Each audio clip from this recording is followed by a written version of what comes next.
پڑھتا.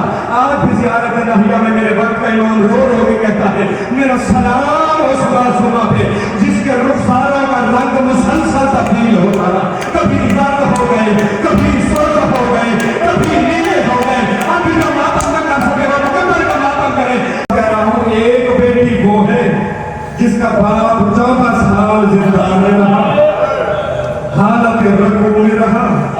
کوئی توجہ چاہتے ہیں لفظ کہہ رہا ہوں. وقت کے ظالم بنو عباس کے بادشاہ نے ارادہ کیا کہ امام کو قتل کرنے کے لیے کئی دن کے بھوکے شیر بھیجوں تاکہ وہ شیر معصوم پہ حملہ کرے.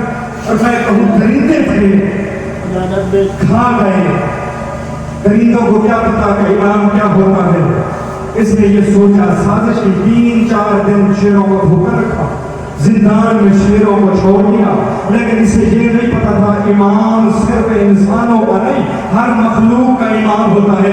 جو حجت خدا کائنات کی ہر مخلوق کے لیے حجت ہوتا ہے. سرکار کے زندان میں شیر آئے. یہ شیروں نے مولا کی طرف نگاہ کی, اپنے سر جھکائے, سر جھکا کے اپنی زمینیں مولا کے قدموں پہ رکھی. مولا کے قدموں پہ سر رکھ کے آنکھیں بند کر کے کھڑے ہیں, آنکھیں نہیں کھولتے. مولا نے کہا اپنی آنکھیں کیوں نہیں کھولتے ہو؟ یہ لفظ میں بزرگوں کے لیے پڑھ رہا ہوں جو یہ لفظ سمجھے گا اور جب یاد آیا ماتا کرو گے. مولا نے وحشی درندوں سے شیروں سے کہا آنکھیں کیوں نہیں کھولتے ہو؟ موسیٰ کاظم کے زندان میں شیروں نے آواز دے کے کہا مولا تیرے ہاتھ میں زہرا کا رومال ہے, ہمیں حیا آتی ہے زہرا کا رومال چھپا, ہم آنکھیں کھول کے تیری زیارت. ادمان کرتے ہو یاری ماتم کی عبادت. مولا کے قریب آئے, مختصر کر رہا ہوں. سرکار نے تمام شیروں کو دعا دی اور انہیں رخصت دی. یہ ان شیروں کے جھنڈ میں ایک بچہ تھا جو پیچھے کھڑا تھا, چپ کر کے کھڑا رہا. شیر مولا کی زیارت کر کے روانہ ہو گئے. وہ روتا بھی رہا, سر جھکا کے بیٹھا بھی رہا. سرکار نے اسے اپنے قریب بلایا, قریب بلا کہتے کیوں رو رہا ہے؟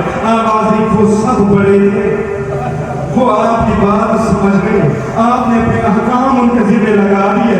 مولا میں چھوٹا ہوں لیکن میں چاہتا ہوں کوئی نوکری میرے ذمہ پہ لگائیے. آپ بتا رہا ہو سمجھنا لازم, آپ کا مولا کوئی نوکری میرے ذمہ پہ لگائیے. سرکار نے کہا اپنے خاندان کو چھوڑ دے, دور چلا جا قوم کے جنگلات میں.